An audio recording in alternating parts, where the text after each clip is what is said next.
Hey, what's going on? This is not what we discussed. Quiet down. I don't want to drop out at my son's wedding. Well then, I won't come. This is an unthinkable incident that occurred at my brother-in-law's wedding. My name is Caroline. I'm a 30-year-old working housewife. I married my husband Stephen 5 years ago. We're thinking it would be nice to have children at some point, but for now, we've decided to concentrate on our careers. I was raised in a single-mother household. My father passed away due to an illness when I was in elementary school. It turned out to be cancer. To pay for the high medical expenses, my mother worked tirelessly, and unfortunately, it took a toll on her health. Even after that, she kept working to raise me, but by the time I was in middle school, she could hardly work. Her health had seriously deteriorated, and she could only imagine to work part-time a few days a week. But my mother, who had lost her husband and had no other relatives, had no choice but to work to raise me. I wanted to go to high school, but the desire to help my mother was stronger, so I decided to work after graduating from middle school.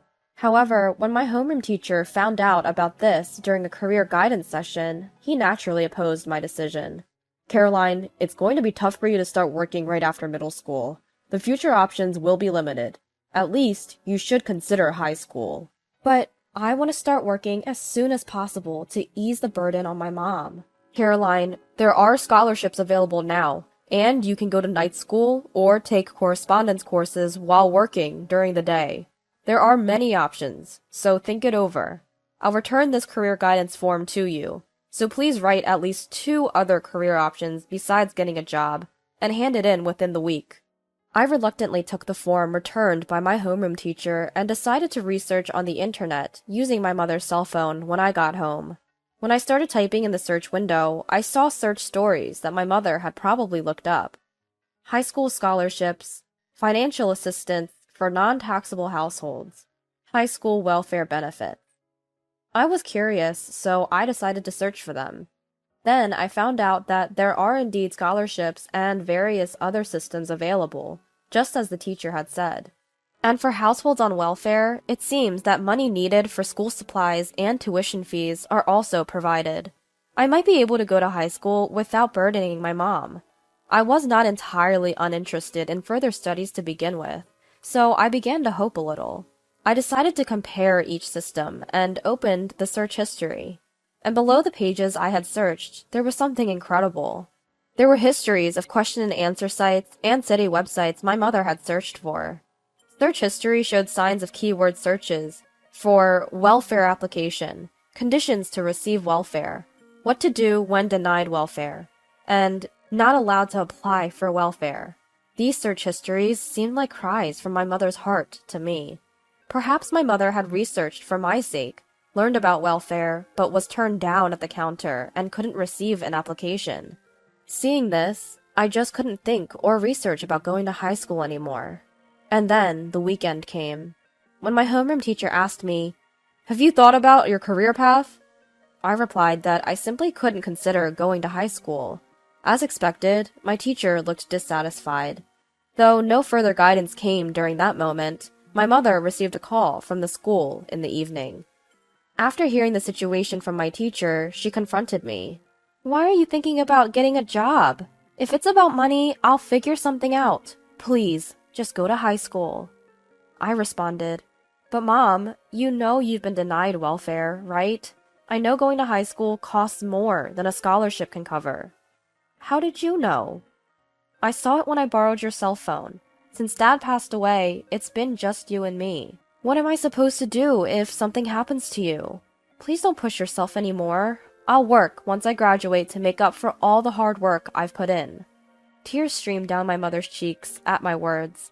The person who was probably the most worried about my education and our finances was my mother herself. Sobbing, she hugged me and kept repeating, "I'm sorry. I'm so sorry." Thus, due to my strong will, I decided to work right after graduating from middle school instead of proceeding to high school. However, finding a job as a middle school graduate was very difficult, as most job postings required at least a high school or an associate's degree. Even if the job didn't require a certain level of education, an ordinary middle school graduate with no qualifications would likely be rejected during the paper screening process. Eventually, I ended up working part-time until 6 p.m. after graduating from middle school.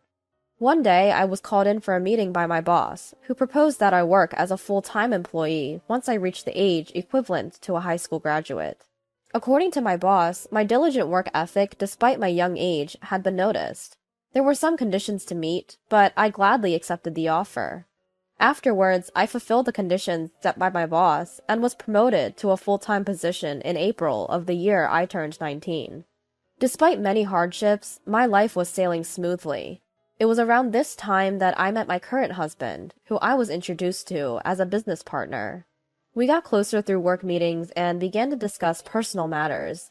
He also lost his father in a traffic accident and was raised by a single mother, similar to my situation.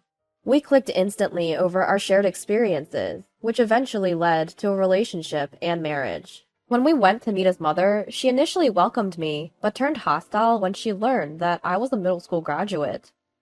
"I can't believe you didn't even go to high school. We may be a single mother family, but I managed to send Stephen and his brother Robert to high school and college. Even if it required scholarships, it was possible to attend high school. What was your mother doing?" "Mom, that's no way to talk. Our circumstances were due to an accident, and we also had compensation from the other party. Caroline's family has its own issues. It's not fair to compare like that." If you do your research and follow the proper procedures, there are many grants and supports available. No offense, but it makes me think either she had poor grades that prevented her from going to high school, or both mother and daughter are simply ignorant. Either way, she's no good as your wife. I can't approve of a marriage with such a woman. The harsh words I received had left me deeply frustrated. My brother-in-law, Robert, had mocked me incessantly for only having a middle school education, making acceptance by my husband's family seemingly impossible. Eventually, we defied their approval and got married, sort of eloping, and had a private ceremony. Given the circumstances surrounding our marriage, my husband and I found ourselves largely estranged from his family. Nothing improved over time. Our relationship was merely superficial, limited to basic greetings. Then, one day, we received a phone call from his family. "Hello, Stephen. Robert is getting married. They are planning a wedding ceremony, and we were wondering if you and Caroline could attend." Just like that? Out of the blue? What a turn of events. After treating Caroline so coldly all this time, you guys sure are feeling generous now, aren't you? I do apologize for that, but Robert's bride-to-be insists she wants blessings from all the family members. Please, for the sake of your mother. Stephen and I discussed it at length and decided that if this could be a chance to mend relations, we would attend the wedding as his mother wished. On the day of the ceremony, my husband was asked to come earlier than planned to help out, so we ended up going separately. Although they told me it was okay to arrive just in time for the start, I decided to go a bit earlier so I could greet my in-laws. However, when I arrived at Hotel A as instructed on the invitation, there was no sign of a wedding taking place, and there was no one else around just for a wedding. So I decided to ask the hotel staff, "Excuse me, I have this invitation for a wedding here?" The staff member gave me a puzzled look and said, "Could you please wait a moment?" and went to the back, leaving me to wait for a while. After waiting for a bit, the staff returned with a response I could not have anticipated. "I'm sorry, but there are no weddings scheduled at our hotel today." "What? But it clearly states this hotel's name, right here." I double-checked the invitation with the staff, but the hotel's name printed there was undoubtedly correct. Just then, my phone rang. It was Stephen. "Caroline, where are you?" "I'm at the desk of Hotel A. Stephen, where are you? They are telling me there's no wedding here today." "Why are you there? Didn't you get the call from my mom this morning? The schedule and venue have changed." "What? I didn't receive any such call from your mom." "No way." "Hold on, I'll get there as soon as possible. Where is it and when does it start?" "It's at the chapel in Hotel B. The ceremony starts in 20 minutes, but I don't think you can make it in time from there." The location Stephen gave me was on the opposite side from Hotel A, past our home. The turn of events led me to believe this was his mother's doing. "Stephen, can you hand the phone to your mom?" I decided to confront her directly over the phone. "Hello, Caroline. Why are you calling at a time like this? We're quite busy." "Don't play dumb. What's going on? I just got a call from Stephen and the story doesn't match up. The time and location of the ceremony are totally different from what we were told. And you lied about contacting me. What are you trying to do? You're such a nuisance. Even if you're not the brightest, try to read the room a little. Your presence would spoil a special occasion like this, and it's embarrassing to have a dropout, so don't come. Fine. Suppressing my frustration, I reached out to a certain person. Meanwhile, in the groom's waiting room at the wedding venue, Stephen was having a heated argument with his mother and brother. Mom, how can you say that to Caroline? And Robert, why was the content of the invitation sent to our house different from the others? Were you deceiving us from the start? Huh? What are you talking about? As long as you're here, everything will look fine. And it won't be a problem even if the dropout isn't here, right? Don't you dare! Stop belittling my wife any further! Stephen, Robert, both of you, stop it. This is right before that important ceremony. Who do you think caused this massive bride harassment at this important ceremony? At that moment, there was a knock on the waiting room door. Outside the door were Robert's bride-to-be and her parents. I heard that you declined Caroline's attendance. Robert, can you explain why this has happened? There's a reason for this. It's embarrassing, but my brother's wife only has a middle school education, so she's not the kind of person who should be here. That's right. My eldest son's wife, Caroline, is a dropout. But my son went against my wishes and married her. She and her mother lack common sense and are a disgrace to our family. It's too embarrassing to invite such a daughter-in-law here. At the words of Robert and his mother, the bride covered her mouth with her hand, and her parents exchanged glances with clouded expressions. Robert, even if it's true, there are things that are acceptable and things that are not acceptable in society. The bride's father said so, showing the screen of his smartphone. What? How did you get a hold of that? What the bride's father showed to everyone present was the image of the invitation sent from the in-laws to us. Actually, the bride's father is my former boss. Although he is no longer my direct boss due to a transfer, he was the one who did everything he could to help me get promoted, and I owe him a lot. Also, the bride had once worked part-time at my workplace, so I was acquainted with her. It seems that you and your son have a misunderstanding. My daughter and I know Caroline very well, and she's not the person you describe. She was a child who struggled with her family environment, but she's always been a dutiful daughter who loves her mother. She never forgets to be considerate to those below her, and she took good care of my daughter when she was working part-time for work experience. What? But... As Robert stammered, this time the bride spoke. What my father says is true. When I was in high school, I used to work part-time at his office. Being young and naive, I wasn't well liked by my coworkers. But Caroline always stood up for me. She also helped me when I was being bothered by a difficult customer, and she always took the time to explain things that I didn't understand at work. My father and I are truly grateful to Caroline, and to think that someone would treat our benefactor in such a way. At the bride's words, her mother-in-law was shaking with anxiety. She began to shout, obviously at the end of her patience. Well, education is important, isn't it? I made sure my sons were well educated, so I wouldn't be ashamed to introduce them anywhere. Even made sure they graduated from college. And in this day and age, to only have a middle school education? Unless there's a very good reason, it's expected to at least graduate from high school. If they can't do that, it's simply a lack of effort on the part of both the individual and the parents.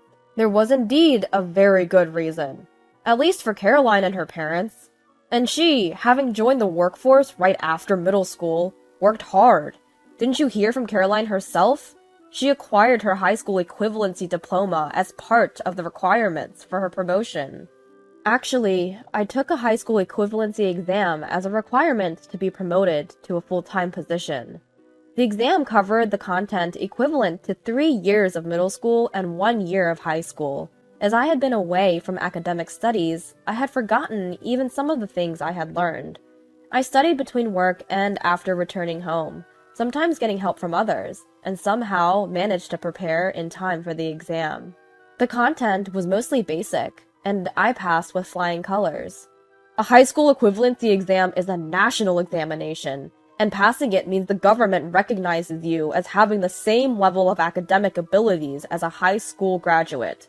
Can you please stop referring to Caroline as a dropout from now on? It's unpleasant. And I can't possibly allow my precious daughter to marry into such a horrible, abusive family. It's fortunate that the wedding reception and the registration of the marriage haven't happened yet. We'd like to pretend this wedding never existed." Meanwhile, at the wedding venue, unaware of the drama unfolding behind the scenes, the guests were anxiously waiting for the reception to start. However, as time passed with no sign of the ceremony beginning, the venue staff began to hurry about. An uneasy atmosphere began to spread, and the guests started to feel suspicious. Then, a solemn voice came over the speakers. "Ladies and gentlemen, thank you for your patience. Unfortunately, the wedding scheduled for today has been cancelled due to unavoidable circumstances. The bride's father has a message for you." "I'm the bride's father, as introduced. Despite your efforts to adjust the schedule for today's occasion, I deeply apologize for the sudden turn of events, and I am sorry to inform you that due to the discovery of malicious harassment from the groom's side, the marriage has been called off. I take full responsibility for not noticing this until now. The reception has been cancelled, and we will proceed with a simple dinner. All the wedding gifts will be returned, so please be assured. I am terribly sorry for the inconvenience." After finishing his speech, he bowed deeply. "How dare you! I was looking forward to this day so much!" The discontented mother-in-law stormed the venue, causing a commotion, but was restrained by the staff and dragged off to a side room. The guests left at the reception venue found themselves in an awkward predicament. Some, in a spirit of might as well, carried on with their meals, while others, made uncomfortable or feeling unwell by the incident, decided to leave. Stephen, being a member of the family, went around apologizing to the guests and thanking the bride's father before heading home early. This debacle was caused by Stephen's family and resulted in a broken engagement. As a result, Robert and the rest of his family decided to cover all the costs, including the reception fee, the transportation costs for the guests, and an additional compensation for the bride's side. Due to this incident, my mother-in-law started receiving judgmental looks from relatives. Robert, who had invited his colleagues to the wedding, also found his standing at work had deteriorated. When we got home, my husband apologized to me repeatedly. "Caroline, I'm really sorry about my family's behavior," he said. "It's okay. It's not your fault, Stephen. I want to make things right. I've decided to cut all ties with my family over this incident. I'm utterly disgusted. We live quite close to my mom's house, so how about we move closer to your mom and start over in a new place? If it's okay with you. We could live with your mom." "Really? Thank you, Stephen." I agreed to Stephen's proposal, and we started to live with my mother. Our interactions with the bride's family have resumed, surprisingly in a pleasant way, all thanks to that chaotic reception. Life is unpredictable, isn't it?